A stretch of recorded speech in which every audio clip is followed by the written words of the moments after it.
उत्पत्ति अध्याय 31। उत्पत्ति अध्याय 31। फिर लाबान के पुत्रों की ये बातें याकूब के सुनने में आई कि याकूब ने हमारे पिता का सब कुछ छीन लिया है और हमारे पिता के धन के कारण उसकी यह प्रतिष्ठा है। और याकूब ने लाबान के मुखड़े पर दृष्टि की और ताड़ लिया कि वह उसके प्रति पहले के समान नहीं है। तब यहोवा ने याकूब से कहा, अपने पितरों के देश और अपनी जन्मभूमि को लौट जा और मैं तेरे संग रहूंगा। तब याकूब ने राहेल और लिया को मैदान में अपनी भेड़ बकरियों के पास बुलाकर कहा, तुम्हारे पिता के मुखड़े से मुझे समझ पड़ता है कि वह तो मुझे पहले की नाई अब नहीं देखता, पर मेरे पिता का परमेश्वर मेरे संग है। और तुम भी जानती हो कि मैंने तुम्हारे पिता की सेवा शक्ति भर की है और तुम्हारे पिता ने मुझसे छल करके मेरी मजदूरी को 10 बार बदल दिया, परंतु परमेश्वर ने उसको मेरी हानि करने नहीं दिया। जब उसने कहा कि चित्ती वाले बच्चे तेरी मजदूरी ठहरेंगे, तब सब भेड़ बकरियां चित्ते वाले ही जनने लगी। और जब उसने कहा कि धारी वाले बच्चे तेरी मजदूरी ठहरेंगे, तब भेड़ बकरियां धारी वाले जनने लगी। इस रीति से परमेश्वर ने तुम्हारे पिता के पशु लेकर मुझको दे दिए। भेड़ बकरियों के गाभिन होने के समय मैंने स्वप्न में क्या देखा कि जो बकरे बकरियों पर चढ़ रहे हैं सो धारी वाले, चित्ते वाले और धब्बे वाले हैं। और परमेश्वर के दूत ने स्वप्न में मुझसे कहा, हे याकूब। मैंने कहा, क्या आज्ञा? उसने कहा, आंखें उठाकर उन सब बकरों को जो बकरियों पर चढ़ रहे हैं देख कि वे धारी वाले, चित्ती वाले और धब्बे वाले हैं, क्योंकि जो कुछ लाबान तुझसे करता है सो मैंने देखा है। मैं उस बेतेल का परमेश्वर हूँ जहाँ तूने एक खंबे पर तेल डाल दिया और मेरी मन्नत मानी थी। अब चल, इस देश से निकलकर अपनी जन्मभूमि को लौट जा। तब राहेल और लिया ने उससे कहा, क्या हमारे पिता के घर में अब भी हमारा कुछ भाग व अंश बचा है? क्या हम उसकी दृष्टि में पराये न ठहरी? देख, उसने हमको तो बेच डाला और हमारे रूपे को खा बैठा है। सो परमेश्वर ने हमारे पिता का जितना धन ले लिया है सो हमारा और हमारे लड़के बालों का है। अब जो कुछ परमेश्वर ने तुझसे कहा है सो कर। तब याकूब ने अपने लड़के बालों और स्त्रियों को ऊंटों पर चढ़ाया और जितने पशुओं को वह पद्दनराम से इकट्ठा करके धनाढ्य हो गया था, सबको कनान में अपने पिता इसहाक के पास ले जाने की मनसा से साथ ले गया। लाबान तो अपनी भेड़ों का ऊन कतरने के लिए चला गया था और राहेल अपने पिता के गृह देवताओं को चुरा ले गई। सो याकूब लाबान अरामी के पास से चोरी से चला गया। उसको न बताया कि मैं भाग जाता हूँ। वह अपना सब कुछ लेकर भागा और महानद के पार उतरकर अपना मुंह गिलाद के पहाड़ी देश की ओर किया। तीसरे दिन लाबान को समाचार मिला कि याकूब भाग गया है। सो उसने अपने भाइयों को साथ लेकर उसका 7 दिन तक पीछा किया और गिलाद के पहाड़ी देश में उसको जा पकड़ा। तब परमेश्वर ने रात के स्वप्न में अरामी लाबान के पास आकर कहा, सावधान, तू याकूब से न तो भला कहना और न बुरा। और लाबान याकूब के पास पहुंच गया। याकूब तो अपना तंबू गिलाद नाम पहाड़ी में खड़ा किया पड़ा था और लाबान ने भी अपने भाइयों के साथ अपना तंबू उसी पहाड़ी देश में खड़ा किया। तब लाबान याकूब से कहने लगा, तूने यह क्या किया कि मेरे पास से चोरी से चला आया और मेरी बेटियों को ऐसा ले आया जैसा कोई तलवार के बल से बंदी बनाए गए? तू क्यों चुपके से भाग आया और मुझसे बिना कुछ कहे मेरे पास से चोरी से चला आया? नहीं तो मैं तुझे आनंद के साथ मृदंग और वीणा बजाते और गीत गवाते विदा करता। तूने तो मुझे अपने बेटे बेटियों को चूमने तक न दिया। तूने मूर्खता की है। तुम लोगों की हानि करने की शक्ति मेरे हाथ में तो है, पर तुम्हारे पिता के परमेश्वर ने मुझसे बीती हुई रात में कहा, सावधान रह। याकूब से न तो भला कहना और न बुरा। भला अब तू अपने पिता के घर का बड़ा अभिलाषी होकर चला आया तो चला आया, पर मेरे देवताओं को तू क्यों चुरा ले आया है? याकूब ने लाबान को उत्तर दिया, मैं यह सोचकर डर गया था कि कहीं तू अपनी बेटियों को मुझसे छीन न ले। जिस किसी के पास तू अपने देवताओं को पाए सो जीता न बचेगा। मेरे पास तेरा जो कुछ निकले सो भाई बंधुओं के सामने पहचान कर ले ले, क्योंकि याकूब न जानता था कि राहेल गृह देवताओं को चुरा ले आई है। यह सुनकर लाबान याकूब और लिया और दोनों दासियों के तंबुओं में गया और कुछ न मिला। तब लिया के तंबू में से निकलकर राहेल के तंबू में गया। राहेल तो गृह देवताओं को ऊंट की काठी में रख के उन पर बैठी थी। तो लाबान ने उसके सारे तंबू में टटोलने पर भी उन्हें न पाया। राहेल ने अपने पिता से कहा, हे मेरे प्रभु, इससे अप्रसन्न न हो कि मैं तेरे सामने नहीं उठी, क्योंकि मैं स्त्री धर्म से हूं। सो उसने उसके ढूंढ करने पर भी गृह देवता उसको न मिले। तब याकूब क्रोधित होकर लाबान से झगड़ने लगा और कहा, मेरा क्या अपराध है, मेरा क्या पाप है कि तूने इतना क्रोधित होकर मेरा पीछा किया है? तूने जो मेरी सारी सामग्री को टटोल कर देखा, सो तुझको अपने घर की सारी सामग्री में से क्या मिला? कुछ मिला हो तो उसको यहाँ अपने और मेरे भाइयों के सामने रख दे, और वे हम दोनों के बीच न्याय करें। इस 20 वर्षों से मैं तेरे पास रहा, इनमें न तो तेरी भेड़ बकरियों के गर्भ गिरे और न तेरे मेंढों का मांस मैंने कभी खाया। जिससे बनेल जंतुओं ने फाड़ डाला, उसको मैं तेरे पास न लाता था। उनकी हानि मैं ही उठाता था। चाहे दिन को चोरी जाता, चाहे रात को, तू मुझी से उसको ले लेता था। मेरी तो यह दशा थी कि दिन को तुम्हें घाम और रात को पाला मुझे खा गया, और नींद मेरी आंखों से भाग जाती थी। 20 वर्ष तक मैं तेरे घर रहा। 14 वर्ष तो मैंने तेरी दोनों बेटियों के लिए और 6 वर्ष तेरी भेड़ बकरियों के लिए सेवा की, और तूने मेरी मजदूरी को 10 बार बदल डाला। मेरे पिता का परमेश्वर अर्थात इब्राहिम का परमेश्वर, जिसका भय इसहाक भी मानता है, यदि मेरी ओर न होता तो निश्चय तू अब मुझे छूछे हाथ जाने देता। मेरे दुख और मेरे हाथों के परिश्रम को देखकर परमेश्वर ने बीती हुई रात में तुझे दपटा। लाबान ने याकूब से कहा, ये बेटियां तो मेरी ही है, और ये पुत्र भी मेरी ही है, और ये भेड़ बकरियां भी मेरी ही है, और जो कुछ तुझे देख पड़ता है सो सब मेरा ही है। और अब मैं अपनी इन बेटियों व इनके संतानों से क्या कर सकता हूँ? अब आ, मैं और तू दोनों आपस में वाचा बांधे, और वह मेरे और तेरे बीच साक्षी ठहरे। तब याकूब ने एक पत्थर लेकर उसका खंबा खड़ा किया। तब याकूब ने अपने भाई बंधुओं से कहा, पत्थर इकट्ठा करो। यह सुनकर उन्होंने पत्थर इकट्ठा करके एक ढेर लगाया, और वही ढेर के पास उन्होंने भोजन किया। उस ढेर का नाम लाबान ने तो यज्र सहादु था, पर याकूब ने जिलियाद रखा। लाबान ने कहा कि यह ढेर आज से मेरे और तेरे बीच साक्षी होगा। इस कारण उसका नाम जिलियाद रखा गया, और मिस्पा भी, क्योंकि उसने कहा कि जब हम एक दूसरे से दूर रहे तब यहोवा मेरी और तेरी देखभाल करता रहे। यदि तू मेरी बेटियों को दुख दे व उनके सिवाय और स्त्रियां ब्याह ले, तो हमारे साथ कोई मनुष्य तो न रहेगा। पर देख, मेरे तेरे बीच में परमेश्वर साक्षी रहेगा।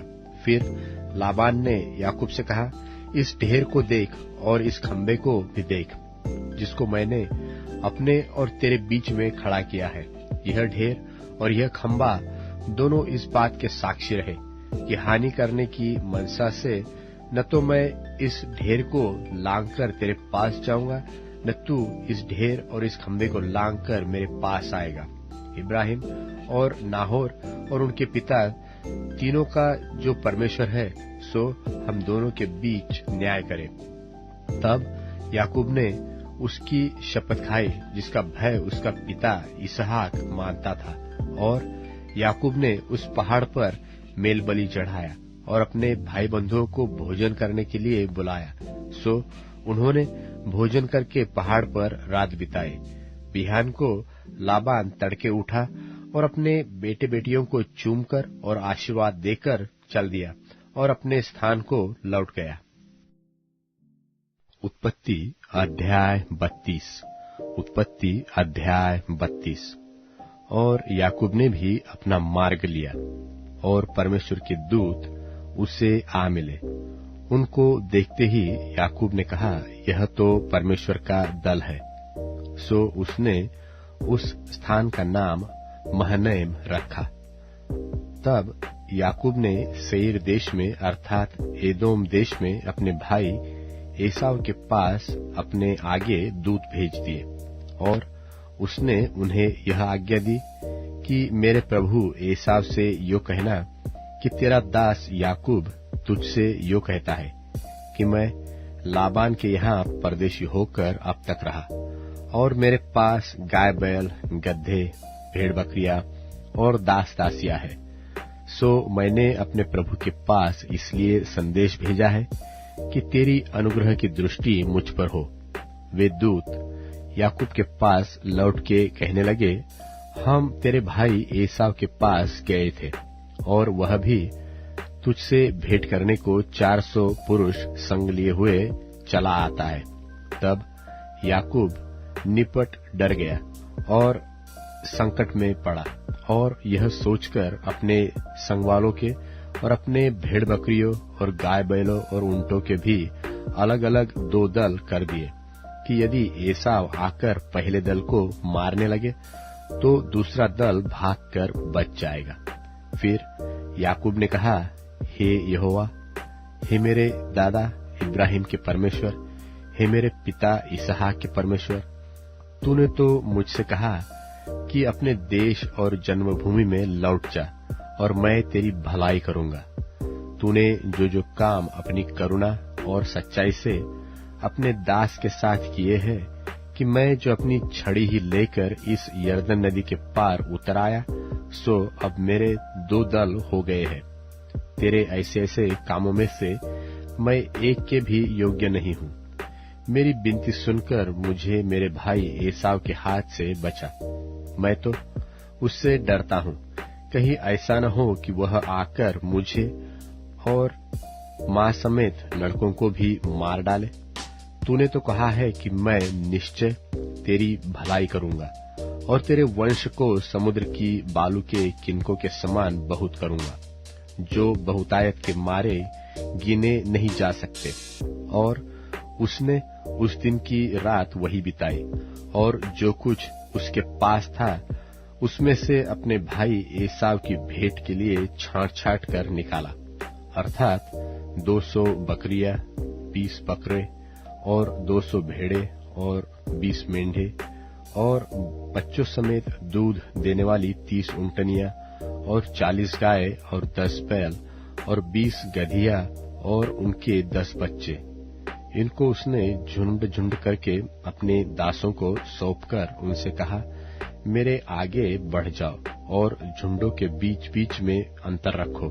फिर उसने अगले झुंड के रखवाले को यह आज्ञा दी कि जब मेरा भाई एसाव तुझे मिले और पूछने लगे कि तू किसका दास है और कहाँ जाता है, और ये जो तेरे आगे आगे है सो किसके है, तब कहना कि यह तेरे दास याकूब के है। हे मेरे प्रभु एसाव, ये भेंट के लिए तेरे पास भेजे गए हैं, और वह आप भी हमारे पीछे पीछे आ रहा है। और उसने दूसरे और तीसरे रखवालों को भी, वरन उन सबों को जो झुंडों के पीछे पीछे थे, ऐसी ही आज्ञा दी कि जब एसाव तुमको मिले तब इसी प्रकार उनसे कहना, और यह भी कहना कि तेरा दास याकूब हमारे पीछे पीछे आ रहा है, क्योंकि उसने यह सोचा कि यह भेंट जो मेरे आगे आगे जाती है, इसके द्वारा मैं उसको शांत करूं और उसके क्रोध को शांत करके तब उसका दर्शन करूं। हो सकता है कि वह मुझसे प्रसन्न हो जाए। सो वह भेंट याकूब से पहले पार उतर गई और वह आप उस रात को छावनी में रहा।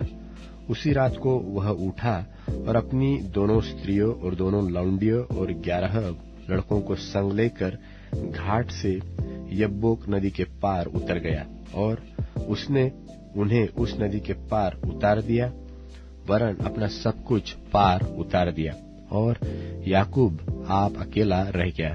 तब कोई पुरुष आकर पह फटने तक उससे मल्लयुद्ध करता रहा। जब उसने देखा कि मैं याकूब पर प्रबल नहीं होता, तब उसकी जांघ की नस को छुआ। सो याकूब की जांघ की नस उससे मल्लयुद्ध करते ही करते चढ़ गई।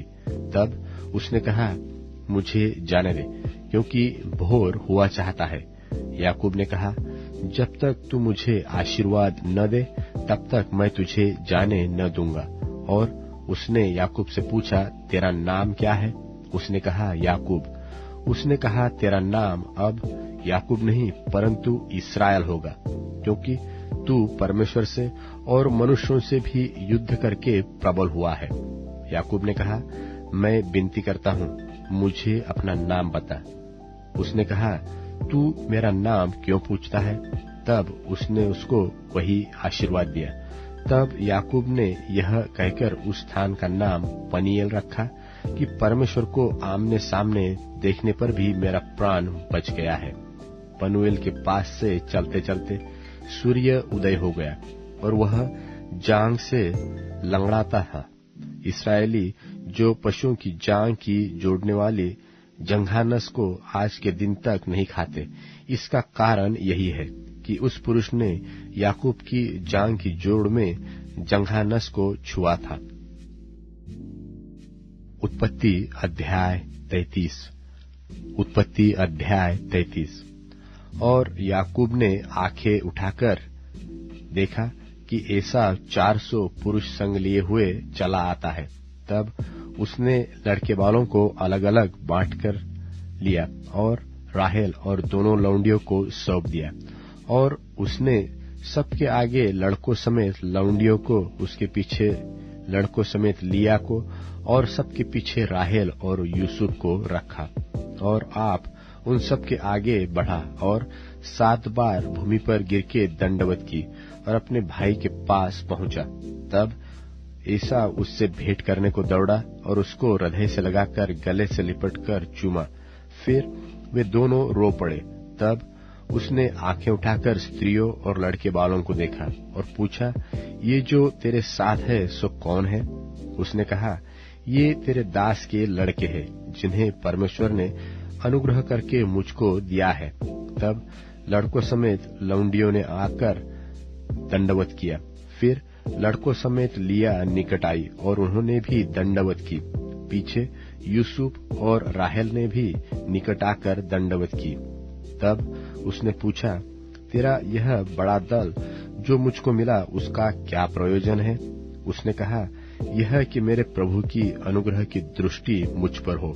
एसाव ने कहा, हे मेरे भाई, मेरे पास तो बहुत है, जो कुछ तेरा है वो तेरा ही रहे।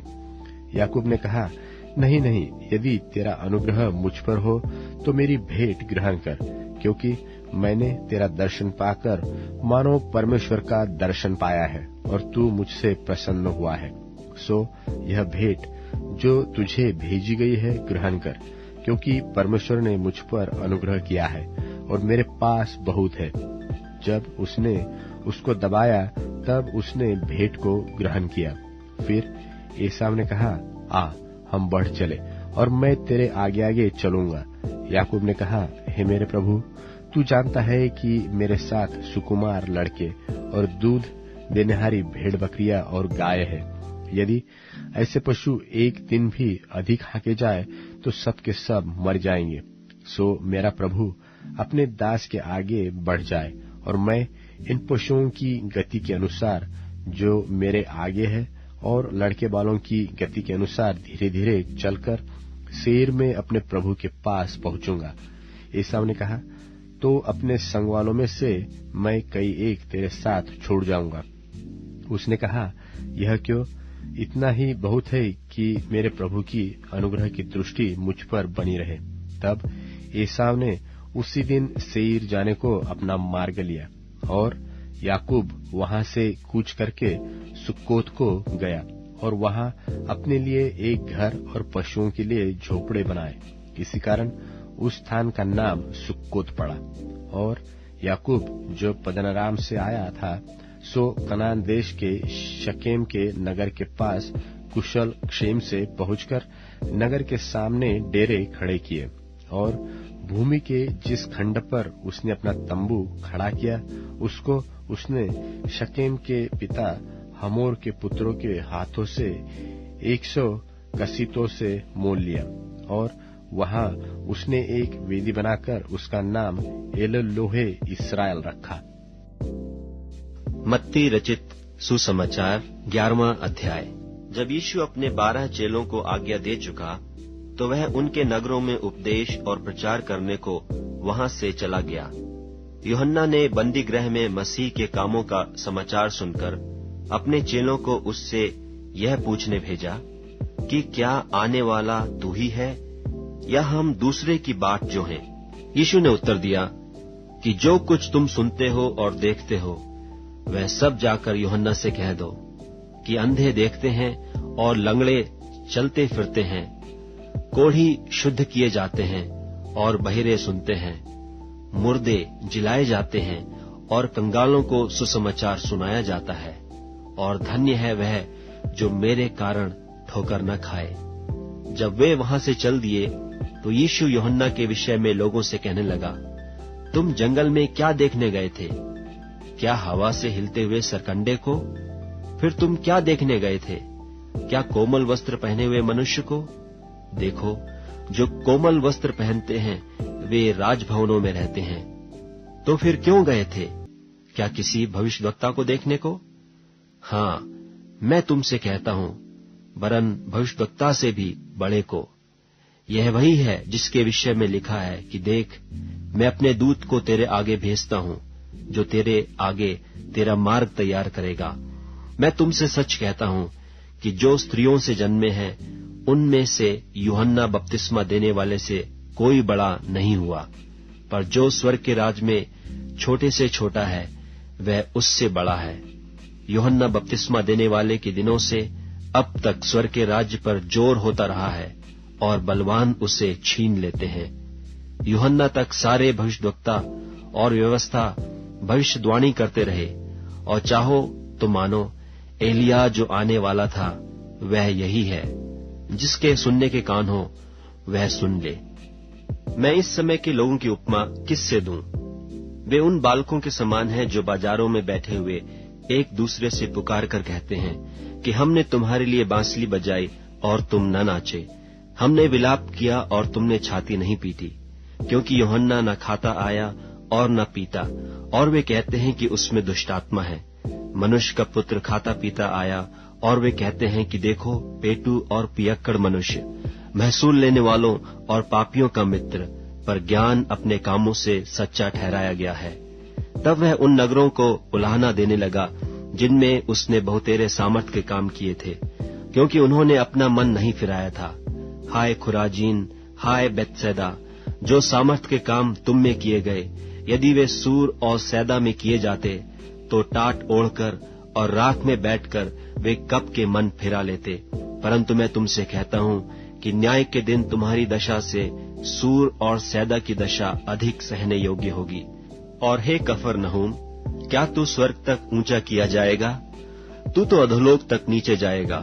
जो सामर्थ के काम तुझ में किए गए यदि सदोम में किए जाते तो वह आज तक बना रहता।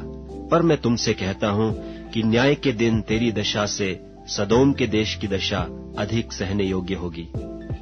उसी समय यीशु ने कहा, हे पिता, स्वर्ग और पृथ्वी के प्रभु, मैं तेरा धन्यवाद करता हूँ कि तूने इन बातों को ज्ञानियों और समझदारों से छिपा रखा और बालकों पर प्रकट किया है। हाँ हे पिता, क्योंकि तुझे यही अच्छा लगा। मेरे पिता ने मुझे सब कुछ सौंपा है, और कोई पुत्र को नहीं जानता केवल पिता, और कोई पिता को नहीं जानता केवल पुत्र, और वह जिस पर पुत्र उसे प्रकट करना चाहे। हे सब परिश्रम करने वालों और बोझ से दबे हुए लोगों, मेरे पास आओ, मैं तुम्हें विश्राम दूंगा।